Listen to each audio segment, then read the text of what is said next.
4,000 Weeks, Time Management for Mortals by Oliver Burkeman. Here's a question that might stop you in your tracks. How long do you think you have? Not just for today's to-do list, but for your entire ride on this spinning rock we call Earth.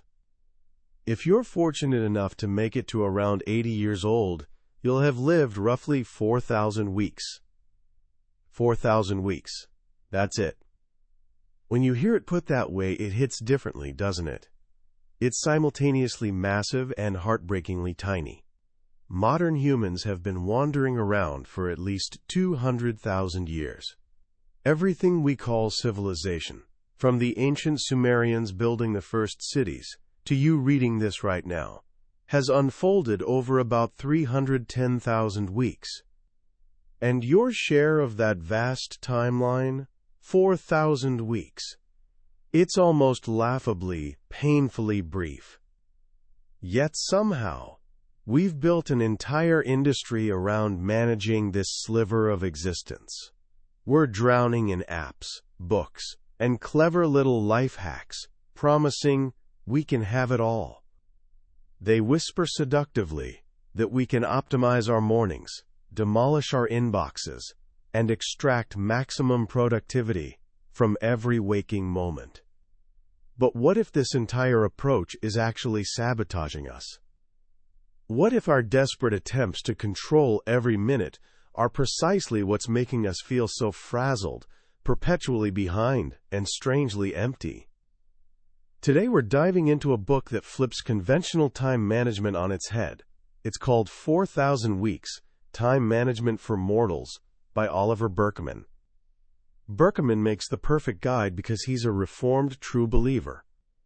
He was once a total productivity junkie, testing every system and trick imaginable to somehow win the battle against time. Then one ordinary afternoon, sitting on a park bench, he had a light bulb moment. None of it could ever actually work. The whole game was designed to be unwinnable. This book emerged from that awakening. It sold hundreds of thousands of copies and earned praise from thought leaders worldwide, but not because it offers another clever productivity hack. Instead, it offers something far more radical, a completely new lens for viewing your life. It's a philosophical adventure that promises something infinitely more valuable than 0 unread emails. It promises genuine freedom. By the time we finish today, you'll understand why accepting your limitations is actually the secret to a meaningful life. You'll see why our modern efficiency obsession leads nowhere good, and you'll discover a calmer, more powerful way to live your 4,000 weeks. This isn't about managing your time better, it's about actually living it. So where did this bizarre relationship with time even come from? This feeling that it's some resource we need to harvest, dominate, and squeeze dry. Well, for most of human history, people didn't think this way at all. Picture yourself as a medieval English peasant. Sure, your life would be brutally hard in countless ways. You'd labor from dawn to dusk, live in poverty, and constantly face disease and suffering. But here's what you wouldn't feel. Rushed. You wouldn't agonize over work-life balance or feel guilty about an unproductive afternoon. Why? Because you didn't experience time as something separate from your actual life. Time wasn't a resource sitting in your bank account. It was simply the medium you existed in, like water for a fish. Your day flowed with tasks, not clocks. The cows got milked when their udders were full. The wheat got harvested when it turned golden. Your rhythm came from the world itself, not from some abstract schedule floating in your mind. The modern experience, as anthropologist Edward T. Hall described it, feels more like standing beside a relentless conveyor belt. Each hour, each day becomes an empty container rolling past, and we feel this crushing pressure to stuff it with productive activity before it vanishes forever. Fill them all up, and we feel accomplished. Let one roll by empty, and we feel like we've literally wasted a piece of our existence. This transformation happened when clocks were invented, but it went into hyperdrive during the Industrial Revolution. Suddenly, factories needed hundreds of workers synchronized like gears in a machine, and time became money. You got paid by the hour, and every one of those hours belonged to whoever signed your paycheck. Time stopped being part of life and became a resource to be extracted, spent, and above all, used efficiently. And that right there is where all our modern time anxiety was born. Because once time becomes a resource, you feel constant pressure to use it wisely. And that pressure leads directly into what Burkeman calls the efficiency trap. This concept is absolutely crucial, and it explains so much about why we feel perpetually overwhelmed. Here's the trap. Getting more efficient doesn't make you feel relaxed or caught up. Bizarrely, it makes you feel even busier and more behind. Think about it. You become lightning fast at answering emails. What's your reward? More emails flood in. You develop a reputation as someone who delivers quickly. What happens next? You get assigned even more work. Your boss isn't stupid. She's going to pile tasks on the person who can actually handle them. It's like trying to empty your inbox by replying to everything. Each response typically generates another reply, creating an endless loop. You're not clearing anything. You're actually manufacturing more work for yourself. This phenomenon extends far beyond office work. Back in the 1950s, when washing machines and vacuum cleaners started appearing in homes, did housewives suddenly find themselves with abundant free time? Absolutely not. Society's cleanliness expectations simply expanded to match the new technology. Now that spotless houses were achievable, they became expected. The conveyor belt just accelerates. This trap doesn't stop at chores and careers. It seeps into our very experience of existence. We're living through what Burkeman calls existential overwhelm. Thanks to the internet and cheap global travel, the world presents us with, essentially, infinite possibilities. There are more books than you could read, more films than you could watch, more destinations than you could visit, and more skills than you could master in a dozen lifetimes, never mind one. So we frantically construct bucket lists, trying to cram maximum experiences into our 4,000 weeks, desperate to feel like we've truly lived. But it's unwinnable. The more you experience, the more acutely aware you become of everything you're missing. Checking off one item just highlights 10 more you could add. And so even our relaxation time gets infected by the efficiency trap. We feel pressure to engineer the most optimized, experience-packed vacation, instead of simply enjoying something quiet and restorative. The Internet, naturally, amplifies this problem by orders of magnitude. It's supposedly a tool to help you maximize your time, while simultaneously exposing you to vastly more potential ways to spend it. Facebook alerts you to dozens of interesting events tonight, but your body can only occupy one location. Dating apps present an apparently endless parade of potentially better matches, making it nearly impossible to appreciate the perfectly wonderful person sitting across from you. The very technologies we adopt to get on top of everything are the things increasing the size of the everything we're trying to conquer. So what's the way forward? If trying to master time and maximize efficiency is a trap, what's the alternative? The answer is both beautifully simple and incredibly challenging. Stop fighting. Face the truth of your finitude. This is where the book shifts from critiquing modern life to offering a profound philosophical framework for living. Burkeman draws heavily on German philosopher Martin Heidegger, who was deeply obsessed with what it means to be a finite creature. Heidegger's philosophy can get dense and thorny, But the core insight is this: we don't simply have a limited amount of time, we are a limited amount of time. Your finitude isn't just one problem among many. It's the fundamental condition that defines your existence.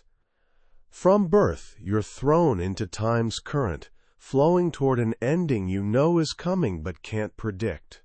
Every choice you make, every path you follow, is simultaneously a sacrifice. When you choose to become a doctor, you're also choosing not to become a jazz musician, a mountain guide, or 1,000 other things.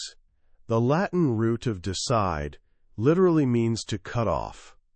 Your life, even the most fortunate life imaginable, is an endless series of farewells to possibilities. Most of us spend our lives desperately avoiding this truth. We bury ourselves in busyness. We procrastinate on major decisions because we can't stand closing off our options. We frantically try to do everything, which is really just pretending we don't have to choose. But Heidegger insisted that an authentic life means confronting this finitude directly. It means living with crystal clear awareness that this is all you get. This isn't a practice run. And when you fully embrace that reality, something remarkable occurs. Your life becomes real. Swedish philosopher Martin Hägglund expresses this beautifully. He argues that if we lived forever, nothing would genuinely matter. There would be no urgency, no stakes. You could always do it tomorrow, or next century, or in a millennium. It's precisely because our time is finite that it has value. The certainty of death is what makes us truly alive to our lives. This explains why people who survive serious illnesses often describe it as one of the best things that happened to them. Obviously, the illness itself wasn't good, but it shattered their illusion of unlimited time and thrust them into a more honest, vivid relationship with being alive. The question becomes, can we access that clarity without needing a catastrophe? Burkeman believes we can. It starts with a simple shift in perspective. Instead of viewing your 4,000 weeks as an insulting pittance, you can see it as an astonishing gift. The universe's default state is your non-existence. You didn't have to happen, but you did. You get to be here, briefly. From this angle, having to make choices isn't a curse, it's a privilege. You get to decide what to do with your slice of existence. Every choice becomes an affirmation of what matters to you. This leads to what people call the joy of missing out. It's the liberating recognition that you don't even want to do everything. Because if you never had to miss anything, your choices would be meaningless. So how do we translate this profound philosophical shift into actual daily life? If the goal isn't accomplishing everything, how do we decide what to do and what to skip? This brings us to the idea of becoming a better procrastinator. That might sound odd, but procrastination is actually inevitable. Right now, in this very moment, you're procrastinating on almost everything else you could possibly be doing. The real measure of good time management isn't whether it helps you do everything, it's whether it helps you neglect the right things. Burkeman offers 3 principles for what he calls creative neglect. First, pay yourself first. This concept comes from personal finance. If you want to save money, the most effective approach is transferring money into savings the instant you get paid. If you wait until month's end to save whatever's left over, there's usually nothing left. Time works exactly the same way. If you have something genuinely important to you, writing a novel, learning guitar, spending quality time with your kids, you can't wait until you've handled everything else.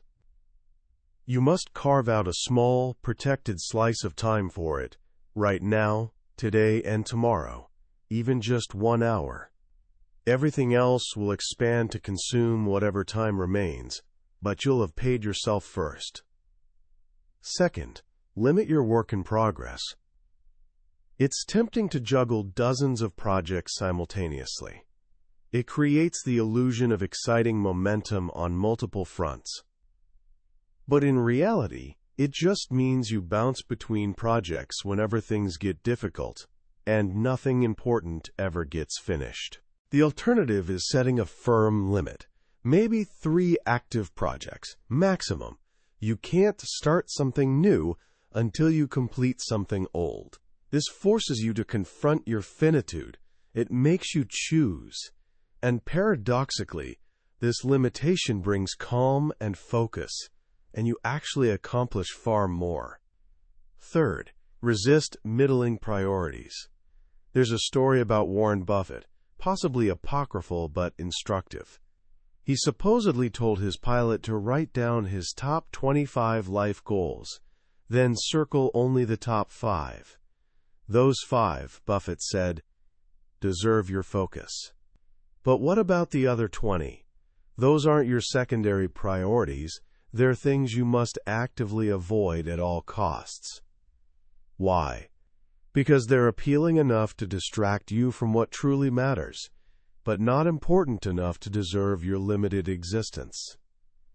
Saying no to things you hate is easy. The real challenge is refusing good opportunities to preserve space for the great ones. These principles help with productive procrastination. But what about the destructive kind? The procrastination where we avoid the very things we claim to care about. Burkeman argues this type of procrastination is almost always emotional avoidance. We're not really avoiding the task. We're avoiding the feelings that arise when we confront our limitations. When you sit down to work on your novel, you must face the possibility it won't match the brilliant version in your imagination. You confront your limited talent and limited control over outcomes. It feels much safer to keep it as a perfect fantasy in your head. This is what tormented writer Franz Kafka in his relationships. He had a long, agonizing, mostly epistolary relationship with a woman named Felice Bauer. He got engaged to her twice and broke it off both times. He was paralyzed because he couldn't bear choosing one life. He wanted marriage, but he also wanted solitary devotion to writing. By keeping the relationship confined to letters and fantasy, he could avoid the painful reality of sacrificing one for the other. Philosopher Henri Bergson captured this perfectly. The idea of the future, pregnant with an infinity of possibilities, is thus more fruitful than the future itself. In our dreams, we're simultaneously successful CEOs, devoted parents, marathon runners, and world travelers. In reality, we make trade-offs. This is why we fear settling. We're constantly told never to settle for a partner or job that's less than perfect. But Burkeman makes a radical claim. You should settle. In fact, you have no choice. Spending 10 years searching for the perfect partner is also settling. You're settling for a decade without a committed relationship. And here's the twist. Studies show that when people make irreversible choices, they're almost always happier with them. Psychologist Daniel Gilbert ran an experiment where people chose a free art poster. One group was told their choice was final. The other could exchange it later.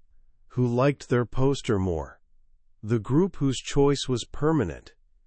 Once other possibilities are closed off, we stop fantasizing about them and start appreciating what we have. This is the hidden wisdom of commitment. When you commit to one person, one career, one place, you're closing infinite other doors. And it's precisely that act of closing them that makes your choice meaningful.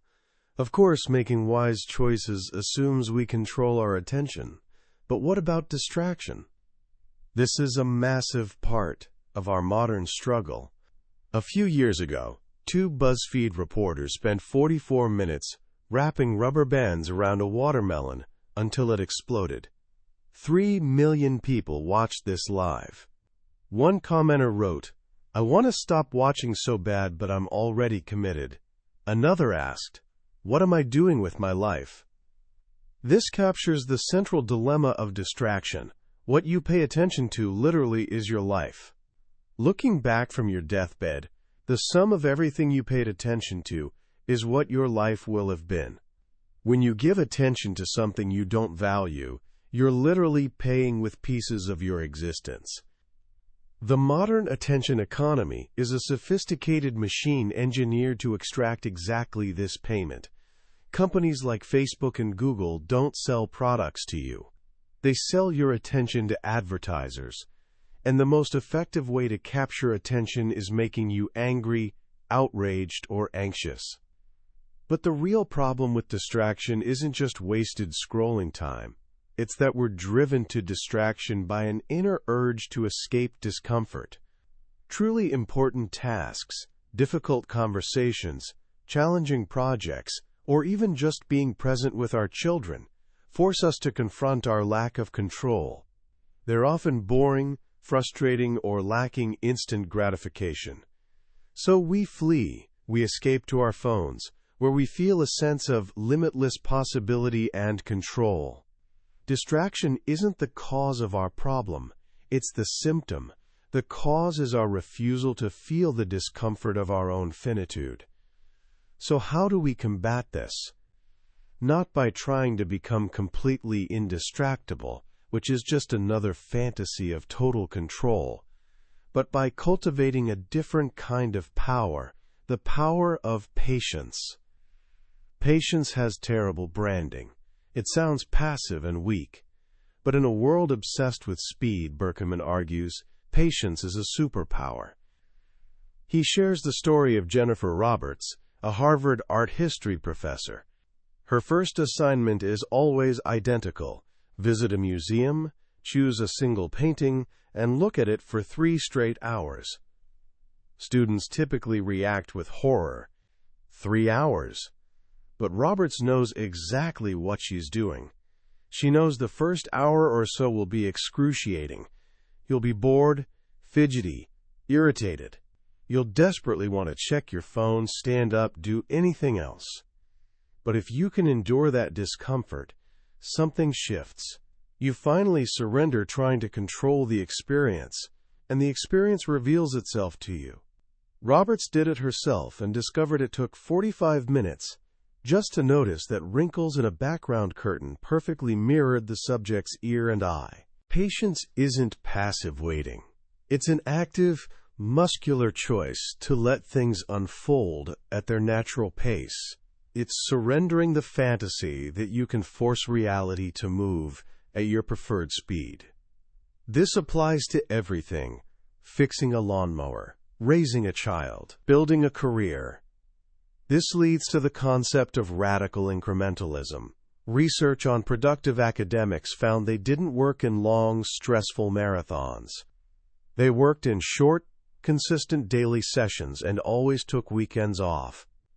They had the patience to accept they wouldn't finish their book today, which allowed them to make steady progress over decades. A key element is willingly stopping when your time is up, even if you're feeling inspired and on a roll. This builds your patience muscle. It teaches your brain there will always be another day. It's about learning to stay on the bus. This wonderful metaphor comes from photographer Arno Minkinen. He tells students to imagine Helsinki's bus station. Many buses leave from the same platform and follow identical routes for several stops. You might board a bus, work on photography for 3 years. Then someone points out your work looks just like another famous photographer's. So you get off, return to the station, and board a different bus. But the same thing happens again. The solution? Stay on the bus. If you have patience to stick with it, eventually the routes diverge. They head toward their own unique destinations. But you only get there if you're willing to pass through the unoriginal phase first. True originality lies on the far side of unoriginality. This brings us to one final crucial element: our relationship with other people. The modern productivity dream is often a dream of total individual control over your schedule, working when, where, and how you want, beholden to nobody. But this dream has a dark underbelly: loneliness. Burkeman tells the story of Mario Salcedo, a man who lives permanently on Royal Caribbean cruise ships. He's achieved complete mastery over his time. He doesn't cook, clean, or do laundry. He's totally free. But watching him in a documentary, he seems profoundly lonely, desperately insisting to strangers he's the happiest guy in the world. The problem is that time isn't purely a personal resource. It's what economists call a network good. Its value emerges from sharing it with others. A telephone is useless if you're the only person who owns one, and time loses meaning if your schedule is completely out of sync with everyone you care about. A fascinating Swedish study found people's happiness increased when they took vacation, but specifically in proportion to how many others were also on vacation simultaneously. Even unemployed people feel happier on weekends, because that's when their friends and family are free to connect. We thrive on synchronized time.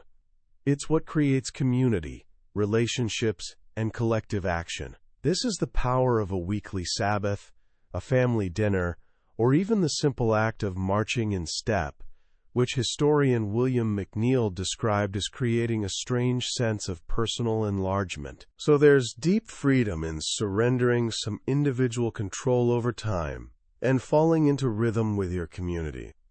This leads to the final, perhaps most liberating idea in the book, what Burkeman calls cosmic insignificance therapy. We all carry this nagging feeling that we need to do something significant with our lives. Leave a legacy, make a dent in the universe. We feel the weight of our 4,000 weeks and believe they must be used for something remarkable. But consider this. The entire age of Egyptian pharaohs was only about 35 100-year lifetimes ago. Jesus was born 20 lifetimes ago. All of human civilization could be spanned by the number of people you might squeeze into your living room for a party. From this perspective, your life is a microscopic flicker in the vast expanse of time. The universe genuinely doesn't care what you do with it. This might sound depressing, but it's actually the most profound relief imaginable. It's the feeling of setting down a crushing burden you didn't even realize you were carrying. The burden of needing to be a historical figure, a genius, a titan. Once you accept your cosmic insignificance, you're free. Free to define a life well spent on your own terms. Free to find meaning not in grand world-changing gestures, but in the small, concrete, and ordinary. Making dinner for your family. Tending a garden. Being a reliable friend. Writing a novel that entertains a few dozen people. These things aren't second best. They're everything. They're what a real finite human life consists of. And so we arrive at the heart of it all. The struggle to master your time is doomed, because you are time. You can't step outside it to control it. You are the river. The alternative is admitting defeat.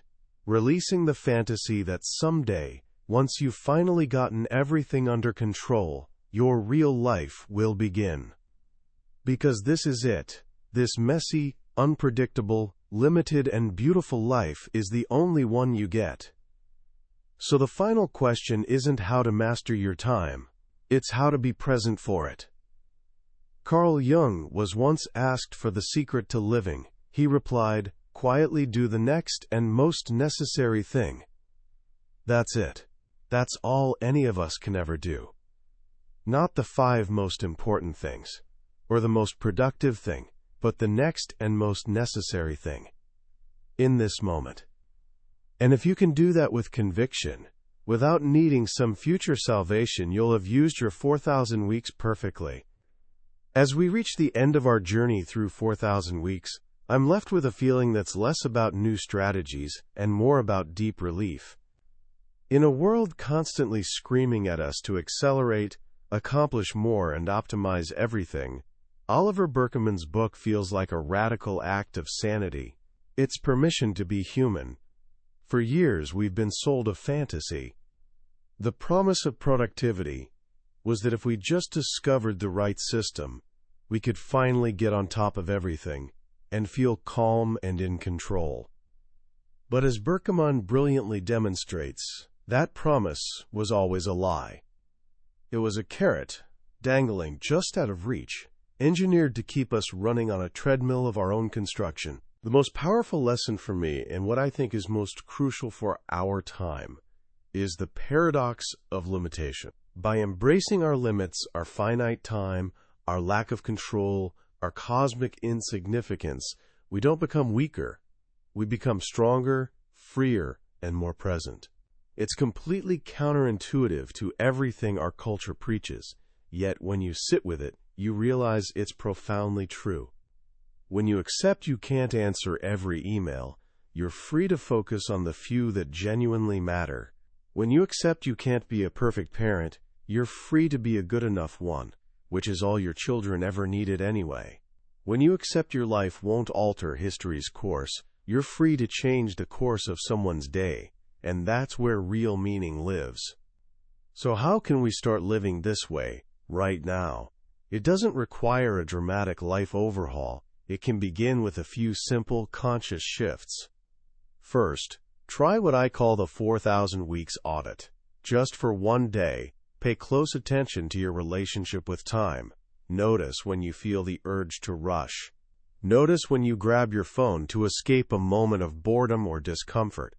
Notice how often your mind lives in some imaginary future, waiting for the real part of your day to begin. You don't need to change anything yet. Just notice. Awareness is the foundation.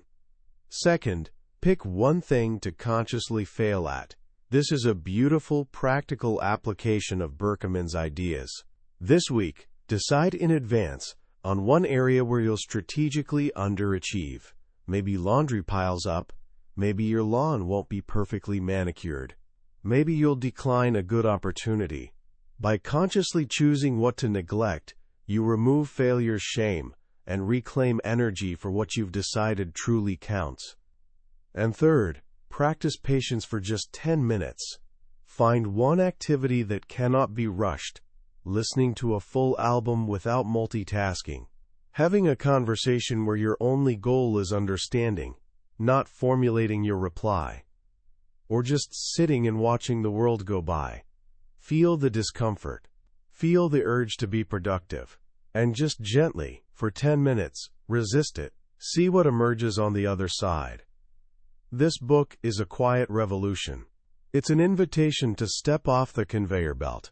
It's a reminder that your life isn't a problem requiring a solution or a project awaiting completion. It's a mystery to be lived. And it's happening right now. This is it. And that, ultimately, is the most wonderful news of all. We've explored the core of this incredible book today, but this is just the map. The real treasure reveals itself when you walk the path yourself. A summary can give you the ideas, but the book itself gives you the feeling. It's in those quiet reading moments, when a particular story or simple phrase lands unexpectedly, that real transformation happens. This podcast exists to help you decide if a book deserves your precious time. If anything we've discussed today has resonated with you, I genuinely can't recommend enough that you grab a copy. Reading it isn't just about learning. It's an experience that can genuinely shift how you see your life. There's a link to the book in the description below. Also, if this conversation has sparked something in you, please hit that like button and subscribe to our channel. It helps us reach more people and ensures you won't miss our next journey into another life-changing book from the billionaire's bookshelf. Let's keep growing together.